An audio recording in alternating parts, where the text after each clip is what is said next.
Don't want to have to retake the MCAT? Then make sure to watch this video to completion. Which amino acid has the highest isoelectric focusing point? So briefly, isoelectric focusing is this separation technique, protein separation technique, where you're separating proteins based on their so-called isoelectric point, which is the pH at which the overall charge of the amino acid or the protein or the peptide is 0, right? And the way that this works is that you have a tube. There's a pH gradient in this tube going from 0 to 14. Right? And then there's also a voltage where the side that is acidic, right, is a positive charge, and then the alkaline side is negative, right? It doesn't have to go up to 14, it can go higher than that, it doesn't matter, but I'm just depicting that it goes from acidic to basic, right?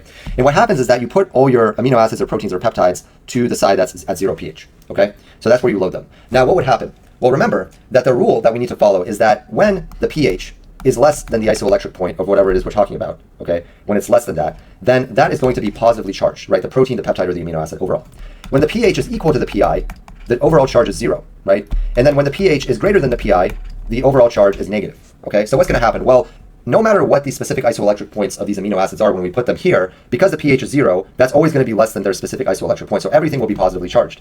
And so they will be repelled by this positive electrode and be made to migrate up this pH gradient towards the negative side, which they're attracted by. However, as they're migrating, right, they are encountering higher and higher pHs. And eventually they will reach a point where their pH is equal to their pi, and at that point their net charge will be negative, and of course they will not experience any net electric force, and so they will stop moving, and you'll get these bands.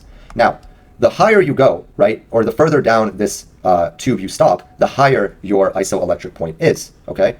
And so here we just have to compare the isoelectric points of these amino acids, right? And so if we look at these, we have to identify them first. This is arginine, which is R. This is lysine, which is K. This is asparagine, which is N. And this is glutamine, which is Q, right? Well, here, these two don't have ionizable side chains, okay? So these definitely won't have the highest isoelectric points. Whereas lysine and arginine actually do have ionizable side chains, okay? And this is, again, sort of a memorization question. We just have to remember that arginine actually has a ionizable side chain that has the highest pKa, okay? It's higher even than lysine. And as a result, arginine's isoelectric point, right, is going to be the highest of all of these. So A is going to be the right answer.